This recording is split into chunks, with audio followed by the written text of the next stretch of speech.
बिस्मिल्लाहिर्रहमानिर्रहीम। अस्सलाम वालेकुम। उम्मीद है आप सब खैरियत से होंगे और अल्लाह ताला आप सबको अपने हिफ्ज़ व अमान में रखे। आमीन सुम्मा आमीन। मेरी आज की वीडियो में ऐसी बहुत सारी टिप्स एंड ट्रिक्स मिलेंगी आपको जो आपकी रोज़मर्रा की ज़िंदगी में बहुत ही काम आने वाली हैं, जिनकी वजह से हमें छोटी छोटी सी मुश्किल उठाना पड़ती है, लेकिन आज की वीडियो देखने के बाद आपके बहुत सारे मसले हल होने वाले हैं।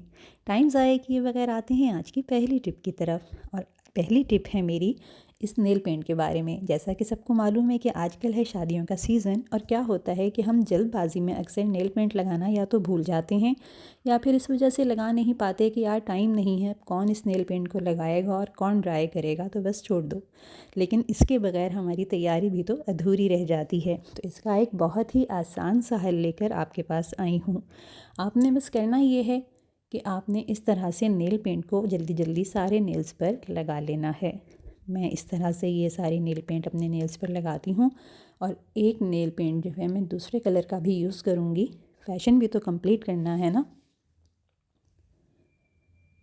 ये मैंने एक दूसरे कलर का नेल पेंट भी इस पर लगा लिया है। अब आप देख रहे हैं कि मेरे पास एक बर्तन में बर्फ़ के क्यूब्स के साथ पानी है, यानी ठंडा बर्फ़ वाला पानी रखा हुआ है।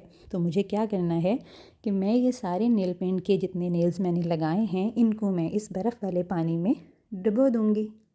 लेकिन उससे पहले आप नेल पेंट को अच्छी तरह से बंद कर लीजिएगा। बाज़ दफ़ा क्या होता है कि जल्दबाज़ी में ऐसी छोटी छोटी सी जो हमारी लापरवाहियाँ होती हैं, ये हमारे काम को बढ़ा देती हैं। तो ये देखिए 10 से 12 सेकंड तक पानी में रखने के बाद ये नेल पेंट बिल्कुल खुश्क हो चुका है। हो गया ना मसला हल।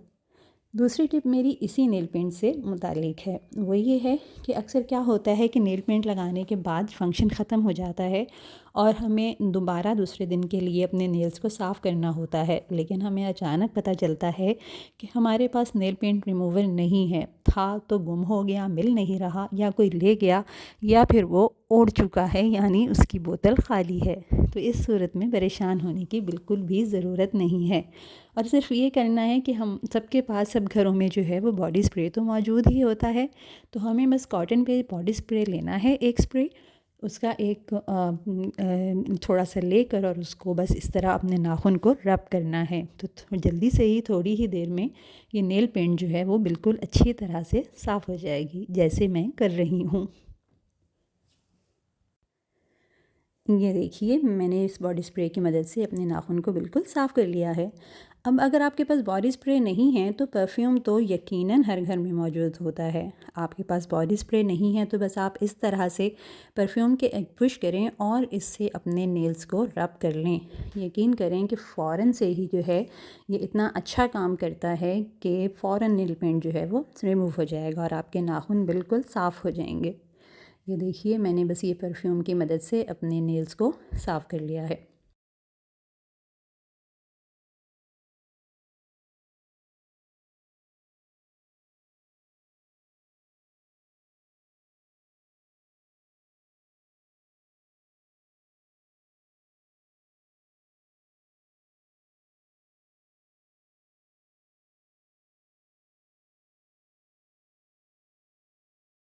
तो इस तरह अगर आपके पास नेल पेंट रिमूवर ना हो तो आप परफ्यूम या बॉडी स्प्रे की मदद से इस नेल पेंट को साफ़ कर सकते हैं।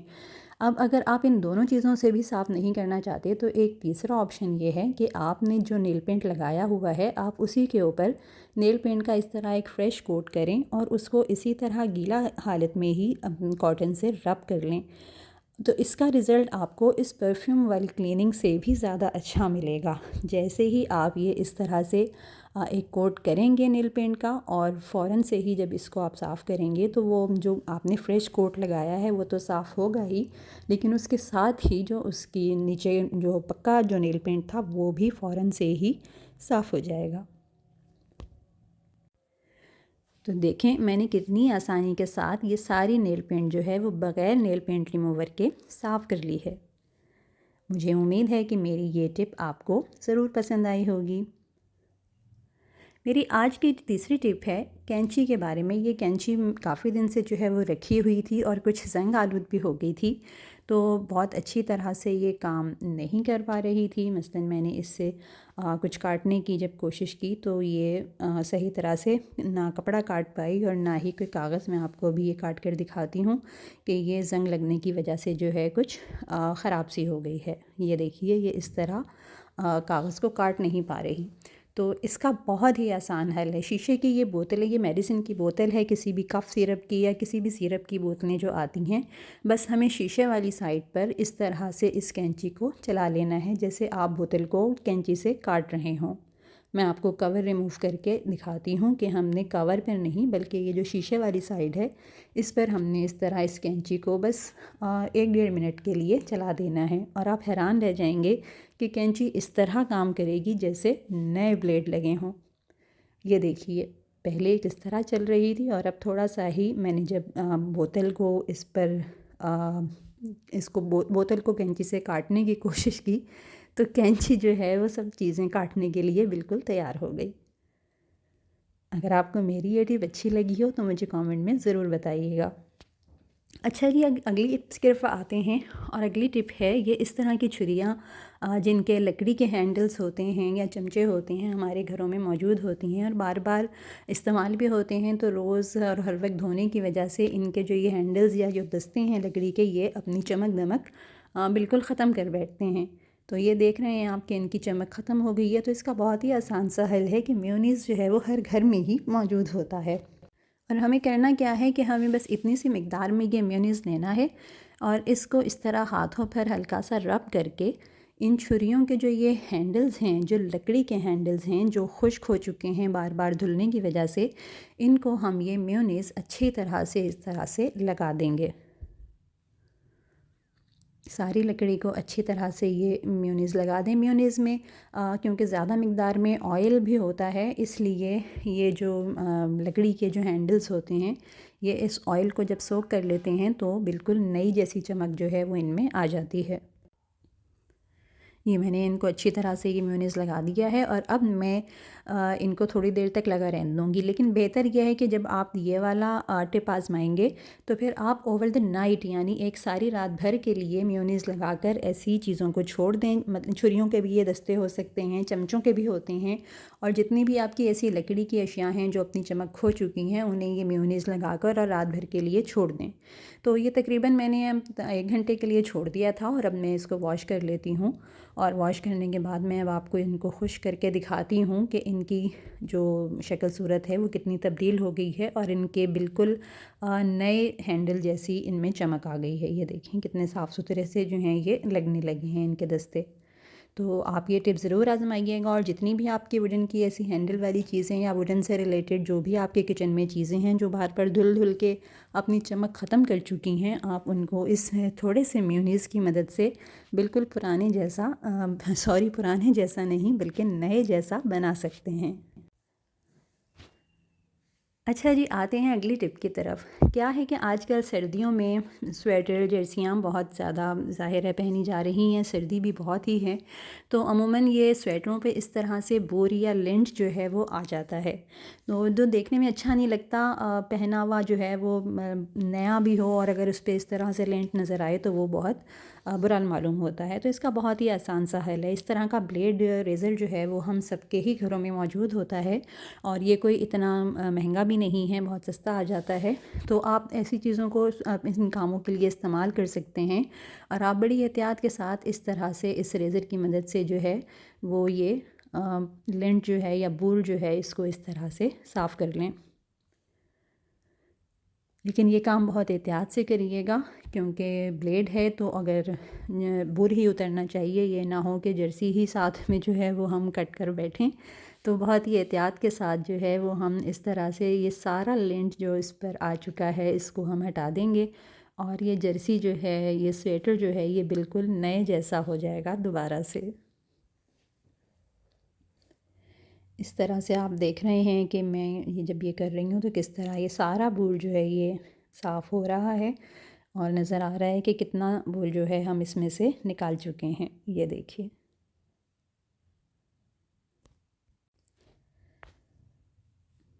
तो ये आहिस्ता आहिस्ता करके आप इस सारे स्वेटर के ऊपर से इस बूर को साफ़ कर सकते हैं। तो ये जो है ये बिल्कुल भी बुरा नहीं लगेगा और आपका स्वेटर जो है वो बिल्कुल नया हो जाएगा। चाहे बच्चों का हो, चाहे हमारा अपना स्वेटर हो, हम इसको इस तरह से साफ़ कर सकते हैं। अब अगर आपके पास ये वाला रेज़र मौजूद ना हो तो हम इसको दूसरे रेज़र की मदद से भी साफ़ कर सकते हैं। ये मेरे पास एक दूसरा रेज़र है और हम इसको भी अगर जर्सी के ऊपर या स्वेटर के ऊपर या दुपट्टा या शॉल, अक्सर जो गर्म कपड़े हैं उन पर ये बूर जो है वो आ जाता है, तो हमें कुछ भी नहीं करना, बस इसको इस तरह सीधा रख कर और ये रेज़र जो है इसके ऊपर चलाना है। तो ये इससे भी बहुत ही आराम से ये सारा जो बूर है ये साफ़ हो जाएगा। ये इस तरह से करके हम अपने जितने भी बच्चों के स्वेटर्स या अपने स्वेटर हैं इनको साफ़ कर सकते हैं। ये छोटी छोटी टिप्स जो हैं ये वैसे तो देखने में लगता है कि शायद ऐसी ही हैं, लेकिन यकीन करें कि ये हमारे तकरीबन रोज़ाना ही बहुत काम आने वाली टिप्स हैं सारी। क्योंकि घर में पहने कपड़े या बाहर पहने अगर इस तरह कपड़ों पे लेंट वगैरह आ जाए तो वो पहने हुए वैसे ही बहुत बुरे लगते हैं। ये देखें मैंने इस तरह से इस रेज़र की मदद से भी जो ये बूर साफ़ किया है तो ये बिल्कुल कितना निकल आया है और जर्सी जो है वो साफ़ हो गई है बिल्कुल। इसी तरह ये फ्रंट पे भी हल्का फुल्का सा जो बूर आ जाता है, इसी रेज़र की मदद से आप इसको भी आराम से साफ़ कर सकते हैं।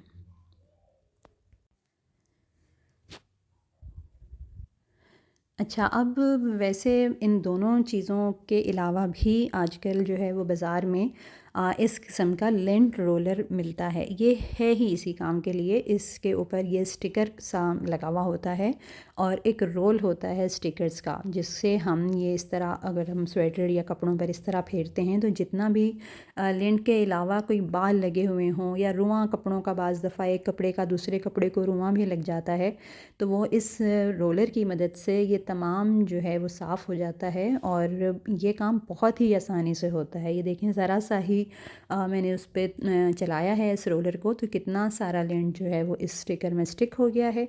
तो जब आप बाज़ार जाएँ तो ऐसी छोटी छोटी चीज़ों को ज़रूर ले लिया करें।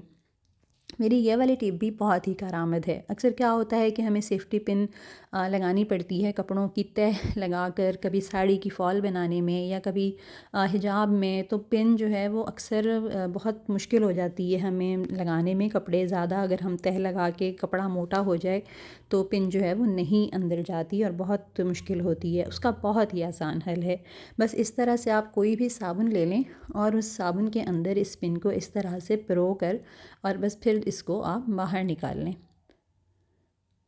बस इस तरह 1 या 2 या 3 दफ़ा बस कर लेना, ये काफ़ी होगा। और उसके बाद हम इस पिन को किसी भी तरह के कपड़े में जब लगाएंगे तो ये बहुत ही नरमी के साथ आराम से जो है वो कपड़ों में पिरो दी जाएगी और ये बिल्कुल भी मुश्किल नहीं होगी हमें इस तरह कपड़ों में पिन लगाने में।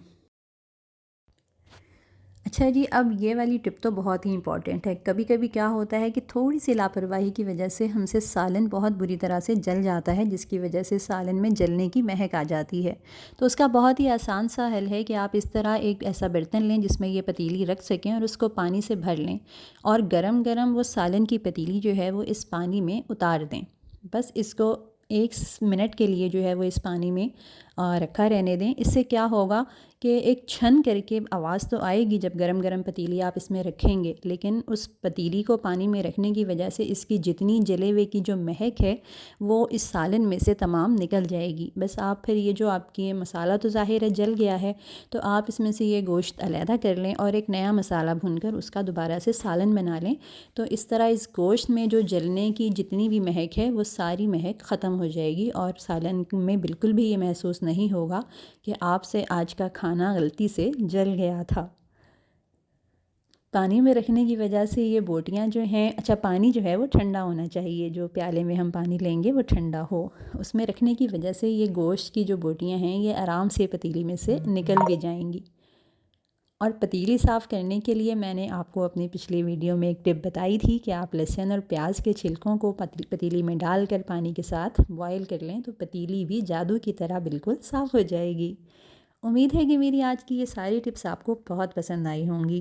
मेरा चैनल ज़रूर सब्सक्राइब करिएगा और मुझे ज़रूर बताइएगा कमेंट्स में कि आपको ये टिप्स कैसी लगी। इंशाल्लाह फिर किसी अगले वीडियो में मिलेंगे, तब तक के लिए अल्लाह हाफ़िज़।